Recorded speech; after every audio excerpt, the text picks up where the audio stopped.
If breakfast feels like the meal that ruins the rest of your day, this video is probably going to explain why.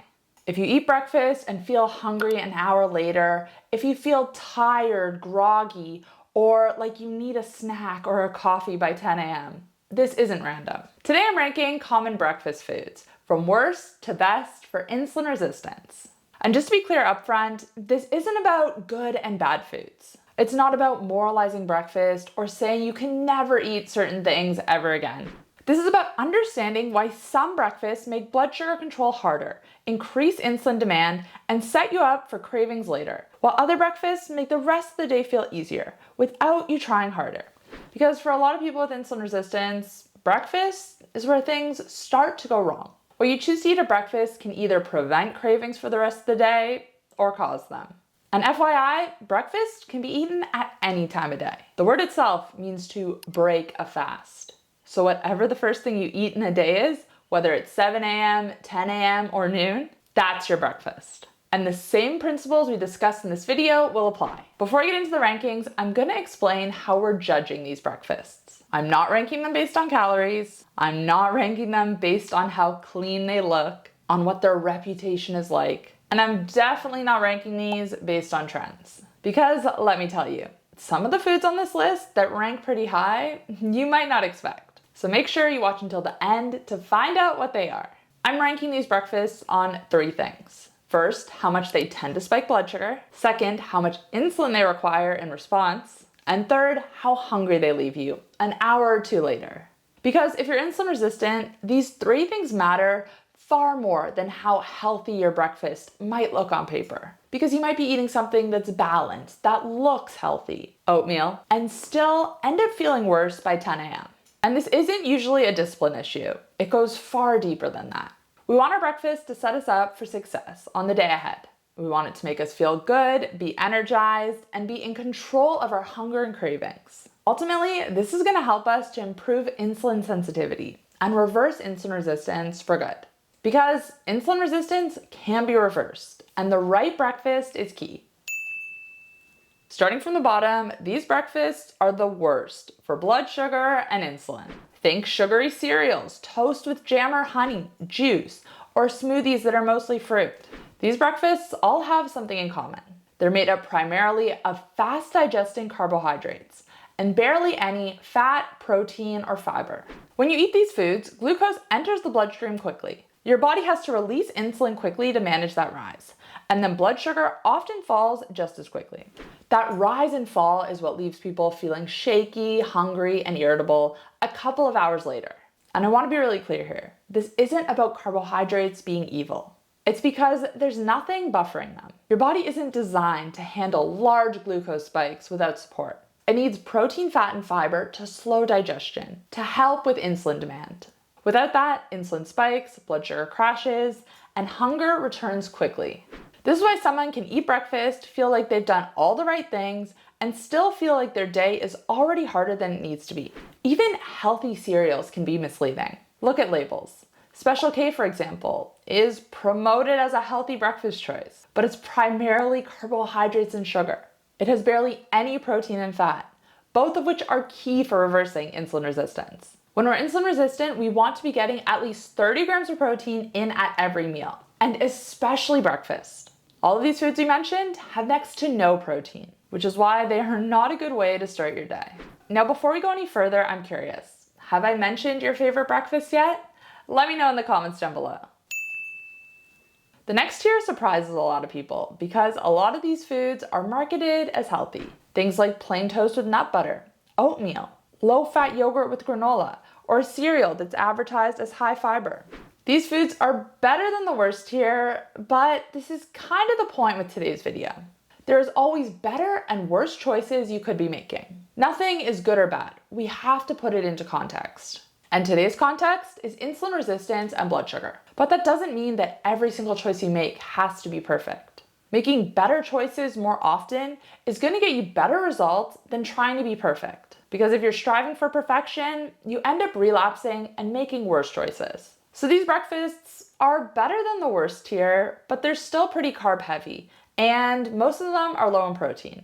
Yes, there's some fat and fiber here, but not enough to significantly lower insulin demand, especially first thing in the morning. And you can test this for yourself using a continuous glucose monitor or just a regular blood glucose monitor. Test your blood sugar at baseline and then again at 30-minute intervals after eating. And let me tell you, a lot of people are shocked when they do this. They don't realize how big of a blood sugar spike seemingly healthy foods can have. And for people with insulin resistance, and everyone for that matter, morning is a sensitive time. Cortisol is naturally higher, and blood sugar is naturally a bit more unstable. And because we're coming off an overnight fast, there's no food in our system to slow digestion. So starting the day with a large carb load, even one that looks healthy, can increase insulin demand not just at breakfast, but for the entire rest of the day. Now we're getting into breakfasts that are a meaningful step up, but still not ideal for everyone, and especially for people with insulin resistance. Examples here would be oatmeal with protein, Greek yogurt with berry and seeds, or eggs served with toast. These breakfasts include protein, which is a huge improvement. Protein slows digestion, it reduces blood sugar spikes, and it helps to keep hunger under control. For many people, simply adding protein to breakfast is enough to make a noticeable difference in energy and cravings. And this is what I recommend to people who are pretty attached to their oatmeal at breakfast. Add protein and fat. This alone will make a huge difference because context matters here. Portion size matters, carb type matters, and individual insulin sensitivity matters. For some people with insulin resistance, these foods feel great. For others, they still notice swings and hunger returning sooner than they would like. It all depends on how far your insulin resistance has progressed. If it's gotten to the point of prediabetes or type 2 diabetes, then yeah, unfortunately, these choices are still not going to be great. But if you're in the early stages, then these foods can be okay. Again, check your blood sugar. Check in with yourself. How do you feel a couple hours after breakfast? If you don't feel great, if you're hungry, if you're grouchy, then it's time to adjust. And this is where people get confused because they might be doing everything that they've been told that they think is right and still not seeing results and still not feeling great. And that doesn't mean they're failing. It just means you need a different approach. Now we're getting into some breakfasts that are generally more suitable for people with insulin resistance. They help keep your blood sugar more stable. These are protein-forward breakfasts, like eggs with vegetables, high-protein yogurt bowls, cottage cheese with berries, or savory breakfasts instead of sweet ones. The key shift here is that protein is no longer an add-on. It's the foundation. And these breakfasts are lower in carbohydrates and starch. Save your carbs until later in the day if you do want to include them. Breakfast should be protein and fat focused. Protein has next to no blood sugar response compared to carbohydrates, and it keeps you full for much longer. A lot of times when people tell me they're struggling with cravings, even though they're eating low carb, low sugar, it's because they're not eating enough protein. Again, 30 grams minimum here. If you can bump that up to 40 grams or 50 grams, even better. And when protein comes first, blood sugar rises more slowly, and hunger stays more stable throughout the morning. And this is when people realize that they're no longer thinking about food constantly. Cravings calm down, and energy feels more even. Importantly, this doesn't require perfection. Just focus on protein first. Focus on that being the foundation. Now, before we get into the best here, I want to check in again. Has your favorite breakfast been mentioned? If I missed it, let me know what it is in the comments down below, and I'll let you know how it ranks. The best breakfasts for insulin resistance are protein focused, low stress on blood sugar, and flexible enough to fit into daily life. This includes protein focused breakfasts, savory meals, and yes, even leftovers from dinner. I know leftovers can sound a little bit strange, but hear me out here. Your body doesn't have certain rules about what time of day you can eat different foods. It just responds to nutrients. And we often prioritize protein at dinner. So why not have the leftovers for breakfast? If a meal keeps blood sugar stable and hunger low for hours, it works, regardless of whether it looks like breakfast food. For people with insulin resistance, the best breakfast is the one that makes lunch easier, the one that stops us from needing to snack.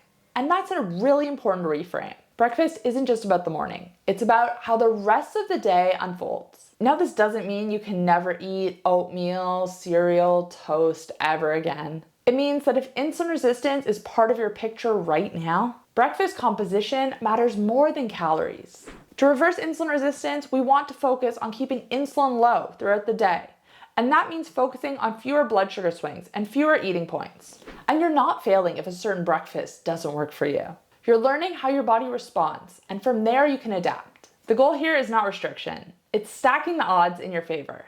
When breakfast supports your blood sugar instead of stressing it, everything downstream becomes easier. And this is exactly what I'm addressing step by step in the insulin resistance playbook. Episode 1 went live on Monday, and in that video I explain exactly why weight loss can stall even if you're eating a calorie deficit. Episode 2 will be up in a couple days, and that goes over the first food change you have to make if you want to lower insulin, and lower it without dieting or extreme restriction. Breakfast is one of the easiest places to start. I'll put the link to the first episode of the Insulin Resistance Playbook up on the screen now.